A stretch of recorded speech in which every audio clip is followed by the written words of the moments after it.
Listen up, it's Nick and Sam, taking you to Jungle Land. Bengals pride, it fills the air. Every week we're always there.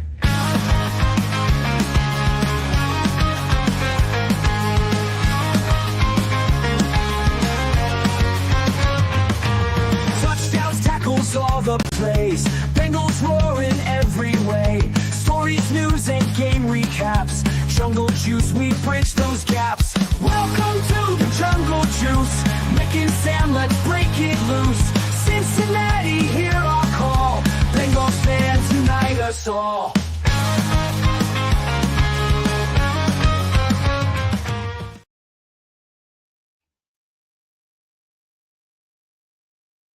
My head, I don't know what's happening. Welcome in, Mick, to the Jungle Juice podcast. How are you doing? Oh, I don't know what's happening. We're off to a wonderful start today. Great start. How are you doing? Sam's flying in and by the seat of his pants here. Sorry, we're a couple of minutes late. Doing great here. We're doing all right. Yeah, I like a 9 p.m. start time, by the way. I'm a big fan of it. As somebody who has another podcast in now 58 minutes, I'm not necessarily loving it. And honestly, it's even worse that since I'm coming from a work event, which is why we're running a little bit late today. So I haven't had a chance to eat anything yet. And I was hoping that my work event was going to end a little bit earlier. I was talking to a friend and they were having Taco Bell for dinner. And I was like, man, that sounds good. I was like, I could swing by there.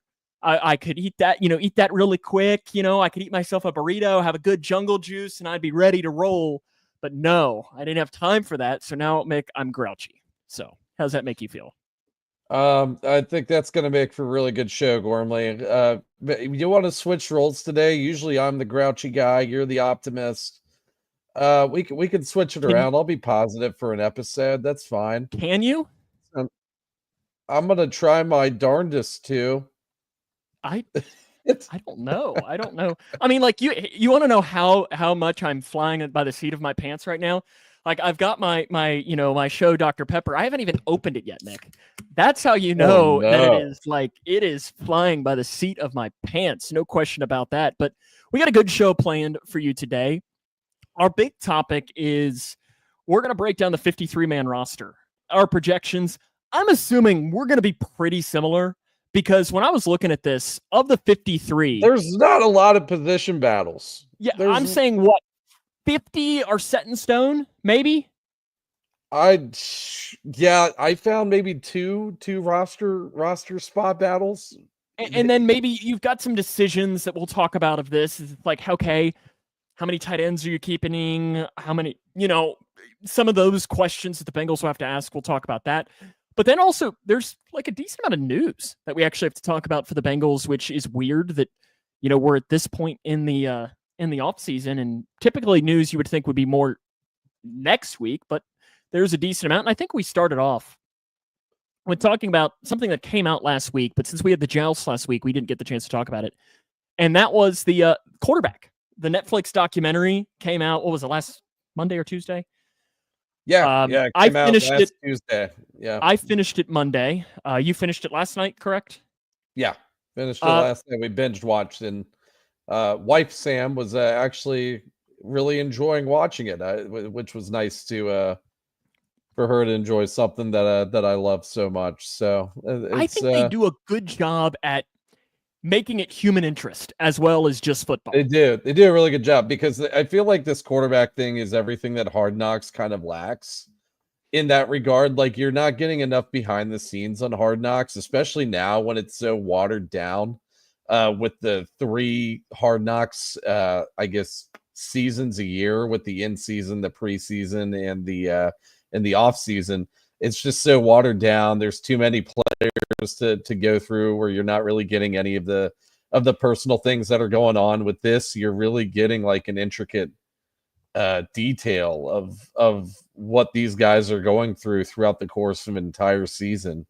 And even then, I feel like Hard Knocks usually will like to focus on the little guys. I think back like to the no names on the roster. Yeah, remember like all the roster. D.D. Dorsey. Yeah. Was D.D. Dorsey, didn't he have a really big role in the Bengals? Am I pulling that name correctly? I honestly can't even remember the Hard Knocks Bengals seasons. They've been so it's been a long time. Chris Presley had a big there's a good name for you, a big feature in there when the Bengals, but like it's not like they were focusing on Andy Dalton at that time, which in their defense, it's not like Andy Dalton in 2013, right? 13 was very interesting. 2012. It's not like Andy Dalton was very interesting at that point. And then they put a lot of emphasis on Chad, because in Chad the was there. 2009 Hard Knocks, yeah. But Now, like this allowed Burrow's personality to shine, and I think it really did. It did. I came away because I was wondering, there's some times where you kind of wonder after watching Burrow play for a few years and he's getting a little more national media attention and whatnot. You're like, is the fame kind of coming to his head, because you're seeing him at the fashion shows, you're seeing him at the Rick Rubin white party, right? And all that and all those things. But he's still like, he's a very down to earth like guy. Like he's really chill. You obviously care. You see how much he cares about the game, how much he cares about, the success of the team. He still has the charisma. It's just. I mean, I came away more impressed with Joe Burrow than I think I could have came away.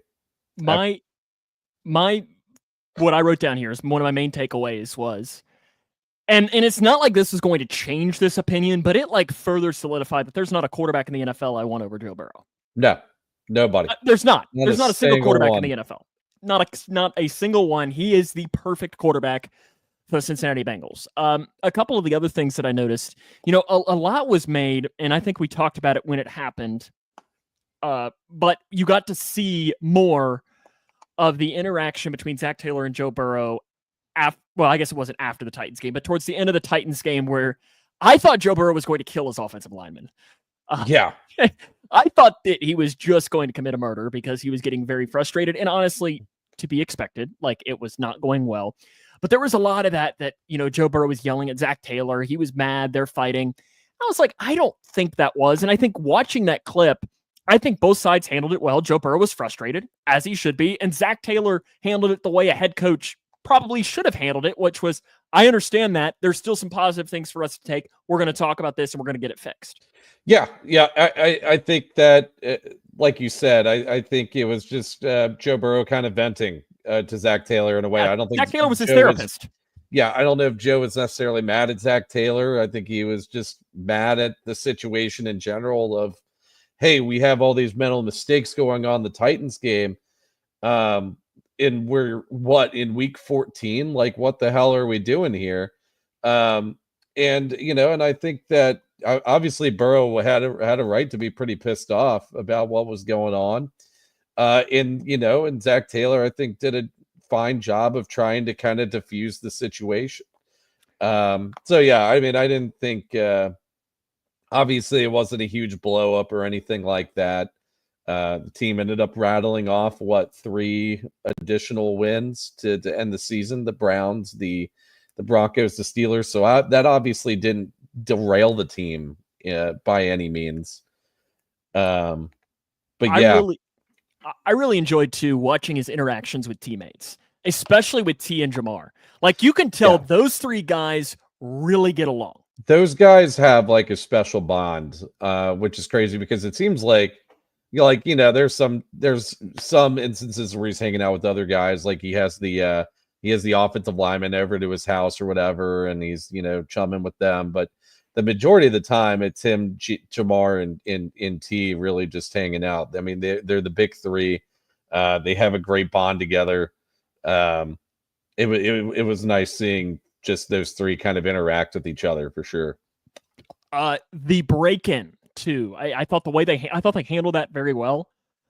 And then, I mean, that humanized Joe Burrow, I think, in a lot of ways, because listen, can we all relate to them stealing all of our jewelry, and him being like, oh, it's okay? Like, no, but we can relate to having something really good happening in life and then immediately life smacking you in the face. I mean, insert whatever scenario, or maybe you've dealt with a break-in. I remember when I was in college, Mick, I had somebody break into my car and they stole all of my change. And they stole one thing that I still wish I could have back. They stole something that my grandma had given me. It was like a little medallion. Yeah. I But, don't know like, if I can really stinks. have. Yeah, it does stick, and maybe not in the terms of the break-in. I don't even know if that's the actual break-in itself is what really humanized Joe for me. It's and what made me, instead of more empathetic, more sympathetic, because you and I, unless if we're magically famous from this podcast, that we probably won't have to really deal with is, we get spotted on the street all the time for this podcast. But Joe is such a high profile public figure at this point, probably the highest profile guy the Bengals have had, at least since Chad. I think, I don't remember if it was Lance McAllister. Somebody, or it was Paul Daner Jr. in one of his articles in the last week or two. I think it might have been his review about quarterback. He said, Joe Burrow is probably the most popular / famous athlete in Cincinnati sports history. It's between him and Chad for sure, I think, at Pete this Rose. point. And Pete no, Rose. he was saying, sports between those three guys, I would say. And so he's been in the public sphere for a good 6-7 years at this point. And having your privacy in a sense violated like that, people knowing exactly where your house is, which people can find with research tools and stuff. I think it wasn't really much of a secret that he was building a house in Coldstream, which I think is where the break-in actually took place. But just watching him just be so disturbed by that, because you don't get any privacy nowadays. Like, I think I was talking to Sam while I was watching this on the couch while him and Jamar were having that breakfast or whatever with their families. And I'm just here thinking, anytime Joe Burrow goes out to dinner in the Cincinnati area, he has to be going to a place with a private room, because he wouldn't be able to really be alone with with the people he cares about there. So it's just, it's a blessing and a curse. You're making so much money, you're living your dream, but like, I love that there was the picture. This has probably been a couple of years ago. I think it was when they were doing one of the free agency recruiting visits. And you remember that he showed up to like the precinct or downtown to Ruby's in like a SpongeBob sweatshirt. Remember that or something? I was like, there's only one man in Cincinnati that can show up to Jeff Ruby's in like a SpongeBob sweatshirt and sweatpants and then be like, it's okay, come on in. The rest of us, if you did that, they'd be like, okay, sir, you need to go home now. Go back to the box on the street or something like that. It's just kind of funny. Then really quick, Goff and Cousins, because we don't have a lot of time to talk about this, but Goff and Cousins, I think they both came off likable. Cousins, a dork, but I think everyone kind of knew that. But I think Jared Goff seems like he's a pretty good dude. Yeah. So, I mean, you kind of got the dorkiness from Kirk Cousins in the first quarterback season. So it was pretty much more of the same. It was really kind of heartbreaking watching him, go through the process of hurting his elbow and playing so poorly to the point where he ends up getting benched for Michael Penix Jr., which was the right move by the Falcons. The Penix had a great 3-game stretch to end the season. But yeah, it really was kind of heartbreaking to see that happen to Kirk, because you kind of just see how much he loves his job. He loves the game. And the same with Jared Goff. I mean, I think Jared Goff is just the most normal guy I've ever seen play quarterback. I think, like, he's just a guy. He's a normal dude. And with a Sports Illustrated swimsuit issue wife. Yes. And I think they just had their baby too. They did. They did. We had an moment at the very end watching Mrs. Goff at the, I don't know her first name, Mrs. Goff at the Kristen. I think that's Kristen right. Goff. Yeah. Yes, I think that's right. But yeah, I think overall, I think it was really, really entertaining. And I would hope Burrow does it again. I don't know that he will. But I think I think Chase on the wide receiver version could be kind of fun. Is he going to be he's not going to be on this season, right? There's not been any confirmation as to who it is. So no, they've already confirmed. I think it's George Kittle's on it. I know that for sure. Oh yeah, you're right. No, I don't think Chase. Devontae Adams maybe. Yeah, now that you're saying that, I do remember that. Jettas, I think Jets is on it. And I bet if he does it, then Chase is going to do it. Amon-Ra's on it too. Other Bengals news for us to hit. Let's talk very quickly about the Shemar Stewart thing. Yesterday it comes out from some account that he can put some clause in that he's going back to school at Texas A&M, and then he blah. For one, can we please actually verify accounts when we're just sharing? Just because an account has a lot of followers doesn't mean they're reputable. We are truly living in the misinformation stage of life. And right as somebody now. If you're not aware, I work in the media industry. Yes, I admit it's small town, but Mick, I'm a journalist. I am here. It might not be at the scale that these people are. Now, I'm not a journalist on this podcast because we don't know what the hell we're talking about. But here we could be journalists. Yeah, but if I'm reporting on something here, it's because I've done the information and so on. And if somebody just starts spewing stuff about, the local high school here, then I'm like, well, you're taking away my credibility by doing that. That's doing the same thing to the people that work really hard on this. But he is working out at Texas A&M, which I don't think is any worry by any stretch, because they're probably not back to practice. He lives in Texas, so he just wants a place to work out at. So why not? But I mean, for you, what is the point that worry sets in? Or is it already set in? I think it's already somewhat set in. It's been a really messy situation. The Bengals are throwing contract language into a rookie contract that they haven't necessarily thrown into rookie contracts before.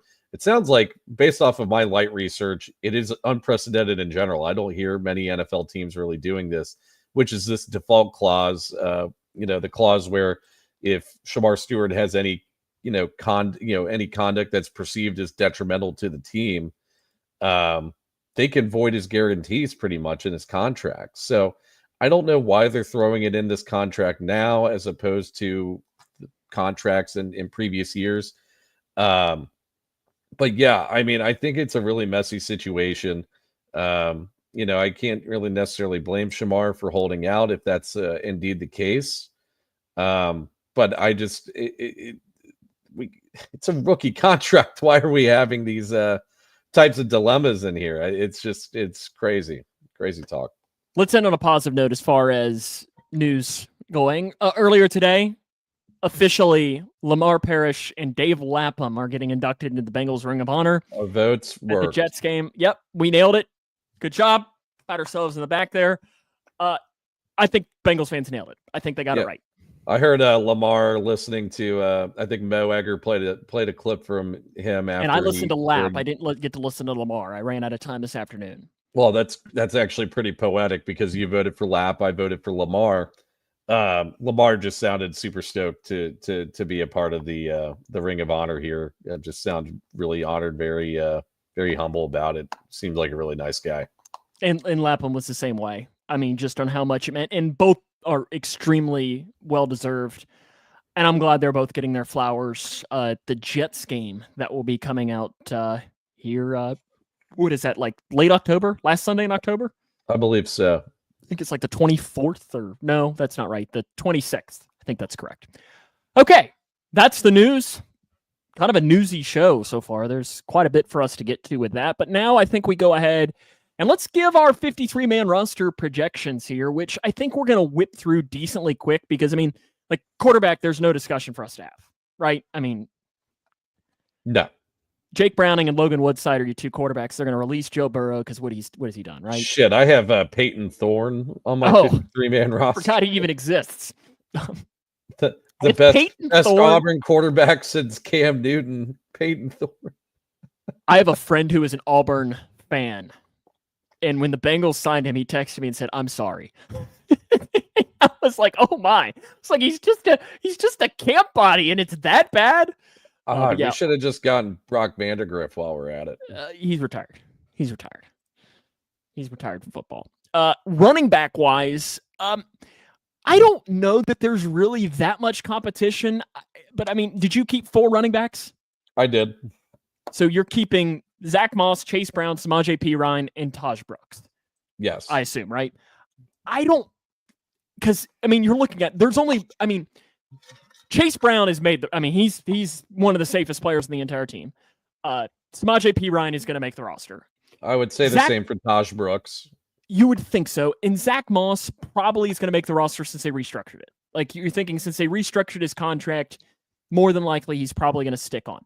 That's exactly why I kept Zach Moss on. Yeah. And Taj Brooks, you're thinking, you're not going to release him because he very well could get claimed from someone else. He could get claimed, and then also you have roster control for the guy for 4 years. Like, that's a guy that can fill your roster for a little bit. Now, the wild card to me is we have not heard anything about Zach Moss's health, which could mean anything. It could mean anything. Now, we'll start to hear more about it, but like, I guess he could be a PUP candidate, and then maybe that opens up some different things. Because we don't really know. A neck. You never really know, right? See, I would think it's probably, and this is a pure speculation, that it's probably progressed enough. His health has probably progressed enough to the point where they felt comfortable working out, another deal with him, or at least reworking his deal to keep him on the team. Wide receiver wise, this to me was my one question of the entire. I still have not filled in what I'm going to do as far as wide receiver going, because I think they can go a couple of different. Chase Higgins, Burton almost assuredly is safe unless he does something stupid. Yo Savage, and I think Charlie Jones. I think those 5 are safe. Yeah. And then you've got this 6th spot. But what I've gone, you're looking at it, and no one really jumps off the page. You had Isaiah Williams on the roster at times last year. Does that on the roster majority of the season last year? Like December on? I thought he was on longer than that, because I felt like as soon as they, I'm gonna have to pull this up here while I'm thinking about it as to when November the 8th. Okay. So he not half the season. Correct. And he took over punt return duties against the Cowboys. So that's probably what's pretty coming good to in my the punt mind. returning. He did decent in the punt returning department. Now Charlie Jones is going to be back, and he's your punt returner. But I think that really you trust Charlie Jones. Yeah. I'm saying health wise. Well, then if he gets hurt, then Isaiah Williams is there, So and there's really no other wide receiver. The only other option is you're just rolling with 5 wideouts, which I don't think that they necessarily will. I think that they like Isaiah Williams, and I liked what I saw from Isaiah Williams in small spots last year. And I don't think there's really any other competition. Maybe Kendrick Pryor. Mitchell Tinsley. Where's my Hilltopper? I gotta wave my towel. Mitchell Tinsley, WKU legend. Yeah, he'll be playing for the San Antonio Brahmas next year. He's best wide receiver. He's better than any wide receiver Marshall's ever had. They ever had. Nobody worth anything, right? Yeah, only a Hall of Famer. Now, Jordan Moore is the one guy to at least keep an eye on. He's the wide receiver from Duke. To me, last year I made the prediction that Cole Burgess was going to be the training camp darling, and that really didn't set out, but he's still on the team. I think Jordan Moore is going to be the guy in the preseason that fans are going to love, but really probably isn't good enough to actually make the roster, but fans are going to be mad when he actually gets cut. Kind of like a Kendrick Pryor a couple of years ago. Remember, a guy like that, he could maybe slide into that role. But what I've been deciding is, and this kind of leads into the tight end position, is right now I only have 3 tight ends. So what I've been deciding is do I want to keep 5 wide receivers and 4 tight ends, or 6 wide receivers and 3 tight ends? See, I've got 6 and 4. Okay. Interesting. So you must be taking 1 less somewhere else. So your tight ends, Gesicki, Sample, Hudson, I think are probably safe. And McLaughlin is the wild card because Eric All is going to be put on the IR. Yes. Yeah. Those are my 4. Did you So say you're keeping McLaughlin. Sample, Hudson, and McLaughlin? Yes. Yeah. And then, the one question mark was Cam Grandy. I ended up, and I think I was between Cam Grandy or Isaiah Williams making the roster because they did go with 5 tight ends last year. But I ended up sticking with Isaiah Williams instead of Grandy. The pro to Cam Grandy is he's not going to get claimed. Like you can't imagine him getting claimed. And if he does, he's probably a guy that you can get back in 3 weeks. You know what I mean? Like, Yeah. it's not like he's going to be a game changer anywhere with that. McLaughlin, he's a guy I really want to see in the preseason because he was one of those guys that you think back last season. We never heard anything about him. And he had a good preseason too. Like I thought, like, him and Jermaine Burton were by far the most impressive, I think, players on the offense, or at least at the skill positions during the preseason last year. And like, I think he was active for one game. Yeah, McLaughlin he wasn't active a lot. I can tell you I think that. maybe one game, and don't think he played really in that game. So that's where I'm kind of curious as to what their trust level is in him, and that's why I have him getting cut. But him being a practice squad guy because you're trying to slide him in there, and he's then going to get claimed if he gets cut, and he might. And then Isaiah Williams as my 6th wide receiver. For offensive linemen, how many offensive linemen did you keep? I believe I kept 10. As did I. So I assume we probably have the same 10 offensive linemen. Orlando Brown, Dylan Fairchild, Ted Karras, Lucas Patrick, Amarius Mims. That's my projection as to what the starting lineup is going to be day one. And then Cody Ford, Matt Lee, Jalen Rivers, Cordell Volson, and I have Jackson Kirkland. I have Jackson Kirkland as so we well. have the same offensive lineman. Yeah, I think that the battle there is probably going to be between Jackson Kirkland and Devin Cochran for that 10th offensive lineman spot. I personally like Devin Cochran more just because I feel like I've seen better football being played at a Devin Cochran at least. But then you watched quarterback and you thought Joe Burrow was going to kill Devin Cochran. Yeah. So, and then also he was like chumming with Jackson Kirkland a little bit at the little get together at Burrow's house. So and then you got Andrew Stuber in there too. He's more of an interior guy, but I think has some tackle flexibility. Now, Jackson Kirkland is technically listed as a guard right now on the Bengals website. So Andrew Stuber might be, it might be really a 3-man battle for that 10th spot. But I think for the most part, we are in agreement here. For defensive line, I kept 10 defensive 10 defensive linemen as well. I kept 9. I know you did. Okay. So this is where we were going to be different. And I imagine our 9 are the same. And I'm pulling one of my wild cards out. You got to have 1 or 2 on here just for fun. So, I mean, I'm assuming you have Hendrickson and Stewart on the roster, correct? Yes. Okay. Miles Murphy, TJ Slate, McKinley Jackson, Chris Jenkins, BJ Hill, Joseph Osai, right? All of those guys on there. And then also you could put Cedric Johnson, I assume, on that list. Or do you have Cedric Johnson getting cut? I have Cedric Johnson on the roster. Okay. So my extra defensive lineman, and I'm down to one of two guys, and I'm going to I've been going back and forth of, do I want Howard Cross or do I want Eric Gregory? And I went with Eric Gregory. And I think it's good. Yes. He played well at Arkansas. He's an older, more experienced interior defensive lineman. But Howard Cross has the one thing that no other player on the defense has. Oh, I guess other than Logan Wilson. And that's experience working with Al Golden. Al Golden knows what he has in Howard Cross. And if he brought him in as an undrafted free agent, that clearly he likes him. Yeah. But I still went with Eric Gregory as my guy. But that's one of those that if it's Howard Cross, I'm not going to be surprised. Okay. Yeah, I was kind of between. I didn't think that they were. I was kind of torn on edge rusher a little bit because it seems like they're kind of loaded at the edge rusher position. I ended up cutting Cam Sample. I don't know how great I feel about that. I did too. I'm not sure. I'm trying to see what the contract ramifications are for Cam Sample. He signed for $1.1 million, 1-year deal. So pretty cheap. I think he was really invited as a camp invite, essentially, in probably as an insurance policy in case of Shemar Stewart and Trey Hendrickson, just that those contract situations get so bad that one of them isn't on the team come September. But yeah, that was the one cut, I guess high level cut I had on the team.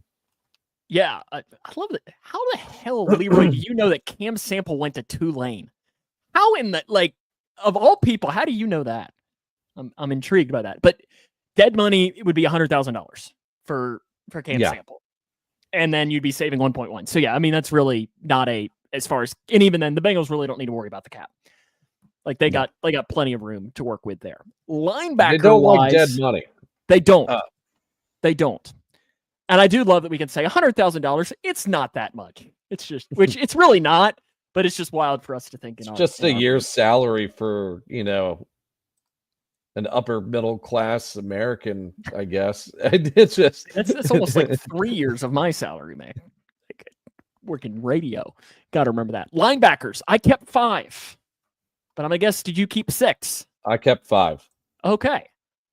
Logan Wilson, Demetrius Knight, Barrett Carter, and Oren Burks are locks. And Correct? then that 5th spot is a roster battle between 2 of your favorite players, Muma Jongmeta and Shaka Hayward. Yep. And I went with Muma last year.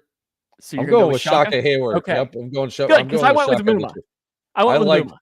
I think it might actually end up being Muma because Muma was the guy they picked last year, but I just remember seeing some reps from Shaka in that Steelers game in the last game of the season. I'm like, man, this guy can play. Like when he's actually being thrown into action, like Muma would have some head ass things going on, especially in preseason. Like he was very streaky. Like he had games where he was just on top of the world. He was making tackles all over the place. And then he had games where he just looked absolutely lost in coverage. And I'm trying to see, did Muma have more snaps than Shaka Hayward last year? Muma had 31 snaps last year. Shaka Hayward had 12. If we look at that Week 18 Steelers game, Shaka had 7, but Muma only had 1 defensive snap. So was favor maybe changing a little bit throughout the season with those 2 guys? I think maybe that is the case. That is one of those battles, though, that, I mean, if Shaka Hayward's the guy, I don't think either one of us would be like, or if Muma's the guy. No, I mean, I think that's one of those you flip a coin, and really, I don't think the Bengals are worse off either way on how they make that. And you're hoping that whoever you cut, you slide onto the practice squad, and I think you're probably able to get that guy onto the practice squad as a 5th linebacker. There aren't many teams looking for that back of end linebacker help unless somebody just gets decimated by injuries at the linebacker position during the offseason, especially because linebacker is not a position that's valued as much anymore in today's NFL. Corners. I kept 6 corners. I looped all my defensive backs into one category. Did you keep 10 defensive backs? Yes. Okay. And it's probably this. Well, there's somewhat of a roster battle position too. Cornerback 6 is what kind of worries me a little bit, because CTB, DJ Turner, Dax Hill, Josh Newton, Dejon Anthony, Geno Stone, Jordan Battle, Tyson Anderson are all locks, I feel like. Yes. And then DJ Ivy, I think, is pretty close to a lock because he's always played well. Yeah. And then there's that other cornerback position. Is it Marco Wilson or Jalen Davis? I went with Marco Wilson. I also went with Marco Wilson. Do I feel great about that? Not really. Yeah, it's probably going to be Jalen Davis. Honestly, the odds Mike Hilton might come back. Is there a chance that Mike Hilton does come back? He's still out there. Would he come back and be a backup? I mean, I would feel a lot better about that. I'd rather just have him start. Anyways, I think he's better than any other nickel back on the team. Playing nickel. I mean, yeah, he may have taken a slight step back last year, but it wasn't like he had a bad season by any stretch. Marco Wilson, though, I don't know. To me, this is where, and I feel like you could say this about just about every NFL team out there. This is where the Bengals are going to be looking on the waiver wire. They're going to be looking for somebody who has cut a corner and hoping they can maybe get lucky and find an Eli Apple. They're going to find the next Marco Wilson. Yeah. Or the next Sidney Jones. Well, no, that guy didn't even make the team. True. But they signed him after they claimed him on waivers, though. And I think he was on the team for a little bit after they claimed him on waivers. So in a couple of years ago. Specialist-wise, I mean, there technically is a battle here. I mean, McPherson, I don't even think they brought in another kicker, did they? No. Which, does that surprise you? No.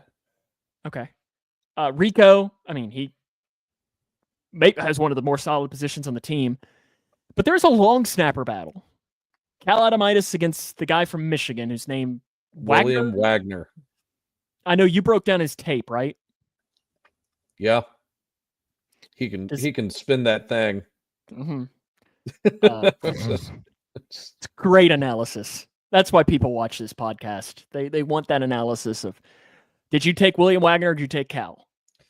I took Cal, but really this might be more of a roster battle position than what we thought. I mean, I feel like we've seen like a dip in special teams production on field goal units throughout the past couple of years. So is it, and I've heard some people say, oh, maybe it's an issue with the long snapping. Like it's, there seems to be some area of disconnect in that unit. I mean, I feel like we've all seen it for the past couple of years. You know what I think it is? And again, I say this fully admitting that I don't know specialty. Like, I don't know what the hell. I don't know anything. Yeah, we have no knowledge. Yes, we know nothing. Here's what I think it is. I think it's that they haven't had any continuity. You got to think about, you had Harris, Huber, McPherson, and then you went Adamitis, Robbins, McPherson, and then you went Rico or Chrisman in there too as a holder. Can't forget him. So you've had all of these different holders, a couple of different long snappers in there, and the only constant has been McPherson. And even then, we had Cade York in there as well. So I'm curious whether that lack of continuity is really the driving force behind that, and maybe even some of the reason why McPherson had a little bit of a rough season last year. Now, part of that, I mean, because you look back to some of the, for one, that was the worst part about quarterback was reliving some of those losses. Oh, kicking myself.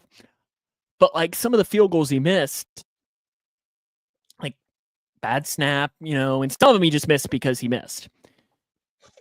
I just wasn't. And then they didn't have to start it off with showing the Super Bowl again. I was like, I know he lost. We don't need to relive that. Yes, Aaron Donald sacked him. Yes, we know. We don't need to relive that. But it, I don't know. I feel like Adamitis is the leader in that. So you're going with Cal? Yeah, I'll go with Cal. I guess William Wagner could do it. You have two. We have two. Well, no, we have how many discrepancies? We have a couple of differences. Okay, so we're the exact same on the offense. Exact same on offense. No, I guess how do you have where did we mess up? Oh, you took one less defensive lineman and you took an extra tight end. So that's how we're doing. Or it took an extra pass catcher, I guess. Yes. Well, yeah, I mean, McLaughlin. Yeah. So you took McLaughlin, I didn't, and I took Eric Gregory and you didn't. And then you took Shaka Hayward and I took Muma. And other than that, we're exactly William the same. Wagner. No, I'm picking Cal. Oh, you're picking Cal? Okay. No, I have to take Cal. I got his jersey, Nick. The jersey curse might end up actually being a thing. And that's why I bought the long snapper jersey. So if the jersey curse happens, I'm not that upset. Like, it is what it is. It's going to be okay. But there we go. That's our 53-man prediction. It is guaranteed to probably be wrong because somebody's going to get hurt. Somebody's going to have a really good preseason, and they're going to make a waiver claim or two, you'd think. Yeah. So who knows who it could possibly be on that. But yeah, any other parting thoughts here? I know we ripped through a lot of information. No, this was way less of an exercise than this was last year, I think. I think there was a lot more roster position question marks last year as opposed to this season. So yeah, fun exercise again. Took about 15 minutes to rip through them. Yeah, I don't know. I ain't got much else for you. If you're playing college football right now, I'm about to go do that. Yeah, I have to host it. We got to go a little from the press box. We got our final four of our best fast food item. So I host another podcast. What are the From final Press Box. four? Okay, so do you want to know this? So if you want to watch my second podcast from the Press Box, by all means, follow us on Facebook and YouTube. We do that. Some other guy joins us. Mick's not welcome on that podcast. So we've been doing a bracket of we started with 64 fast food items. You know, things like the Chipotle burrito bowl, a cookout tray, McGriddles, you know, onion rings from Burger King, and so on. And we're down to 4. And here is our matchups tonight, Mick. And I'm curious the way you vote. Chicken McNuggets against a traditional taco from Taco Bell. What the hell kind of taste buds do you guys have? And then a Blizzard against a McDonald's Quarter Pounder is our final 4. Oh, Jesus. This is a terrible final 4. I'm still mad that the Baconator got eliminated by Domino's Pepperoni Pizza. That was a travesty amongst... And I like Domino's, but the Baconator not making it past the second round was... The Baconator has too much bacon on it. I'm not a huge bacon guy. You know what? I think you have to be removed from the show for 5 seconds for saying something. Did you really just say something has too much bacon on it? Yes. That might be the most un-American thing you've ever said in your life. I'm just not... I like bacon every now and then. I'm not a huge bacon guy. Cincinnati guy, my breakfast choice of meat is Gouda. Yeah, 100% it's Gouda. Throw Gouda on a Fucking burger love Gouda. too? Oh, gotta mark that explicit. We made it 41 and a half minutes. I'm sorry, you got me talking about Gouda, bro. So how would you vote then? God, yeah, I'd go chicken McNuggets, I guess. But that's a terrible final 4. I could chicken McNuggets and maybe a Blizzard. I guess I'll go Blizzard over the Quarter Pounder. You can't have an all McDonald's championship. That's... See, I might have to vote for both McDonald's items. I mean, we had some tough ones. The Chick-fil-A sandwich got eliminated last week. The Quarter Pounder knocked it out. What? Which is a correct take. I will stand by that. Yes, it is. Chick-fil-A it's how far did the Whopper make it? I love a good Whopper. Oh, I think the Whopper got eliminated round 1. Oh, no, okay. It beat the Steak and Shake cheeseburger round 1, which was a travesty. A travesty. The Whopper should have never beaten that. And then got beat by the Frosty. Got beat by a Wendy's Frosty. Like, Frosties aren't even good. This is why you're not on this podcast, because your takes are questionable. Where's McDonald's fries at? McDonald's fries got eliminated by the McNuggets. What? Yep. Oh God. Yep. It's these decisions were Where did tough. the cookout tray go? That got eliminated by McNuggets round 1. It was our closest vote. I think it was like 5-4. Yep. It's tough. Your voters have no taste buds. I mean, it has been an experience, but yeah. So we've got this here, and it's all been down to this because this is what people have wanted to tune into this for. But yeah, if you want to vote on those 2 matchups, you can watch the second podcast called From the Press Box. But that'll start here in about 15 minutes or so. But yeah, training camp though starts 1 week from today,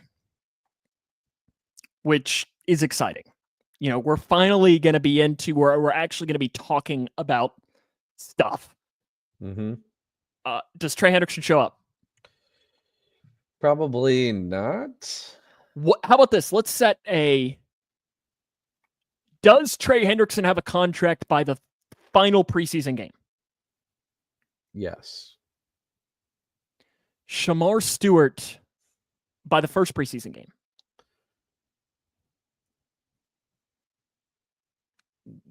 Yes. I'm just going to be... Yeah, I said I'm the optimist today, so yeah, I'll go yes. But would those be your over-unders, you think? Like before or afters? Potentially. I feel like the Trey Hendrickson thing might get worked out before the Shemar Stewart thing does. But see, I think the thing with Trey Hendrickson is honestly, wouldn't you feel confident if that got done the Friday before the game in Cleveland? Like, I feel like he'd be a guy that is keeping enough track of his body and so on that would be able to come in and be decently effective. Yeah. Shemar Stewart, though, needs every snap he can possibly get in training camp in the preseason. And the less snaps he has, the more concerned I'm going to be about his future. But yeah, you kind of hope Trey would be effective too. But another thing you got to think, this is a whole new defense. It is. This is a new defensive scheme that's going to be thrown out there. You have no idea what new wrinkles Al Golden's going to have that Lou Anarumo didn't. I'm hoping there's new wrinkles. There should be new wrinkles, especially after last year. You would I would assume there's more wrinkles. What is Demetrius Knight going to get worked out? That's another. Yeah. I'm assuming that one gets done pretty quick. I'm hoping. Is any other second round picks signed yet? I don't know. I know that but Barron signed earlier today. So Stewart is officially the last first round pick that has not signed yet. Okay. But how about let's do this. Paul Dehner Jr. likes to do his run passer boots. Where you rank them 1, 2, or 3 on his podcast. Which deal gets done first? Knight, Stewart, Hendrickson. Knight. Okay, so run, pass, or boot it. So list them in order. Knight 1, Knight run, pass, Hendrickson, boot, Stewart. Oof. I'm gonna flip. I think it goes Stewart then Hendrickson. I'm hoping at least. The longer that Stewart deal goes, the nastier and messier it's gonna get.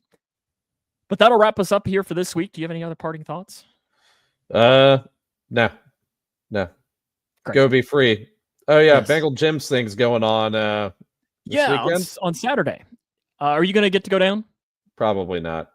I haven't had like a weekend where I just have done nothing for like a couple weeks or like a month. I don't know. You were at like the dog pool over the weekend or something? We did that, and then I was out in Covington that evening, doing what people in Covington do on a Saturday evening, watching FC piss away a 2-0 lead.